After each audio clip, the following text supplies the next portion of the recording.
Assalamualaikum, nama saya Kusmiati.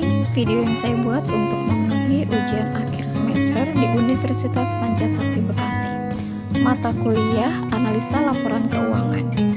Dengan dosen pengampu Bapak Dimas Wicaksono SE MAK, nomor induk mahasiswi 289270001. Kali ini saya akan membahas mengenai laporan arus kas. Yang pertama, sumber dan penggunaan kas. Salah satu tujuan dari kegiatan sebuah perusahaan bisnis adalah memperoleh dana dalam bentuk uang kas dari hasil penjualan produknya yang dapat digunakan untuk membiayai kegiatan-kegiatan baik dalam modal kerja maupun dalam perluasan investasi. Pada banyak perusahaan, pembiayaan modal kerja dan investasi menggunakan sumber dana yang berasal dari luar perusahaan. Contohnya adalah pinjaman bank.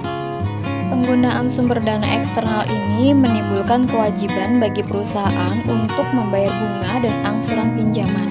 Selain itu, perusahaan juga harus membagikan dividen bagi pemegang sahamnya karena menggunakan dana internal.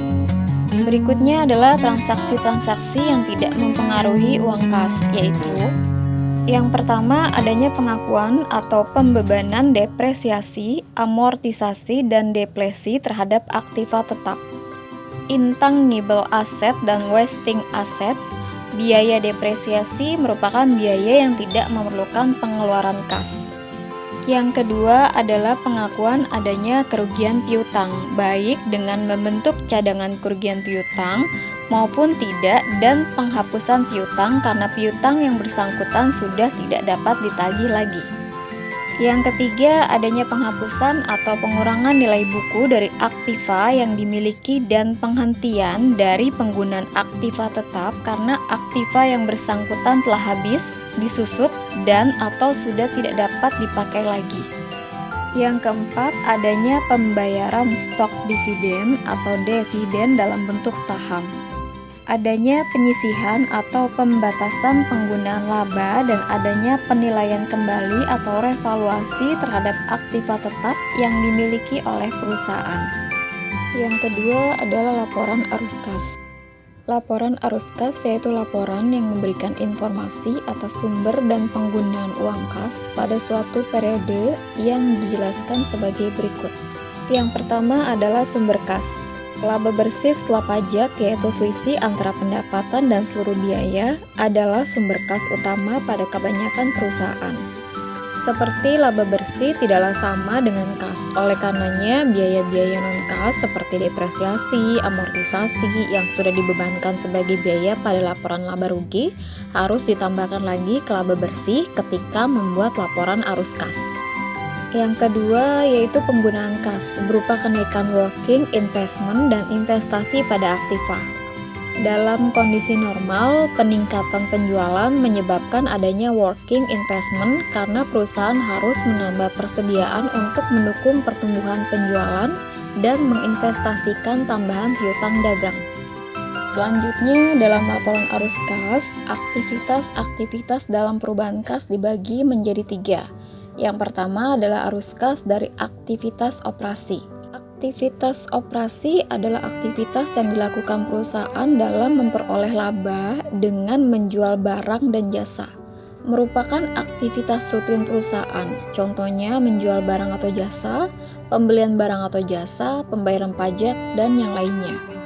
Yang kedua, arus kas dari aktivitas investasi. Aktivitas investasi adalah bagaimana melihat perusahaan menangani kapasitas aset yang digunakan untuk operasinya.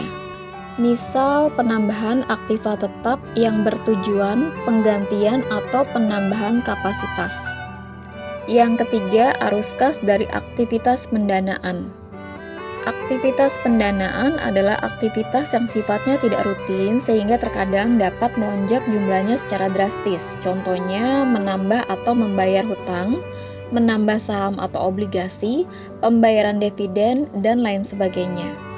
Dengan adanya laporan arus kas, maka diharapkan dapat 1.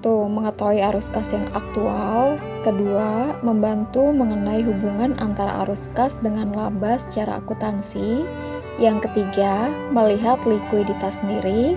Yang keempat, melihat informasi mengenai kualitas dari laba yang dihasilkan perusahaan.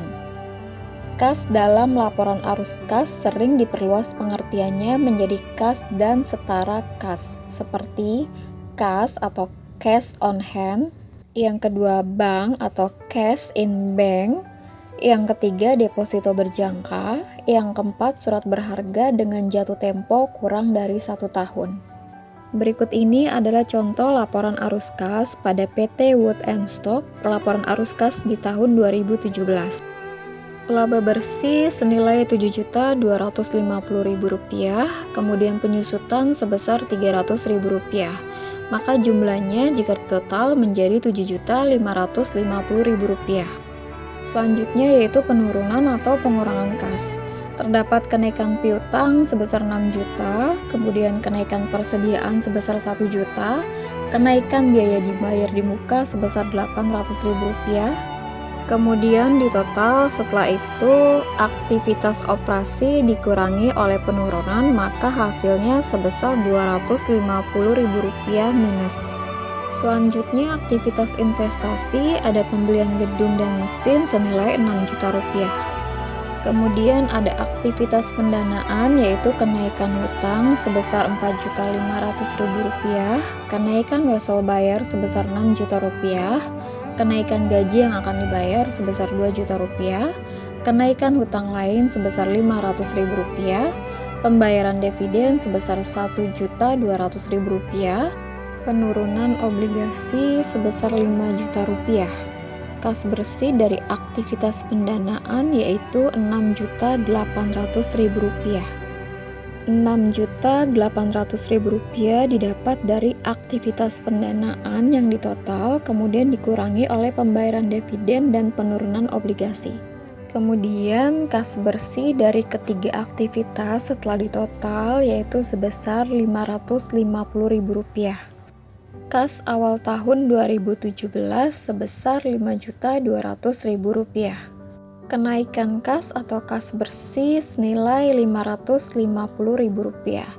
Jadi kas akhir tahun 2017 setelah ditotal kas awal tahun dan kenaikan kas atau kas bersih, jadi untuk kas akhir tahun 2017 sebesar Rp5.750.000. Sekian presentasi dari saya, kurang lebihnya mohon maaf. Terima kasih. Wassalamualaikum warahmatullahi wabarakatuh.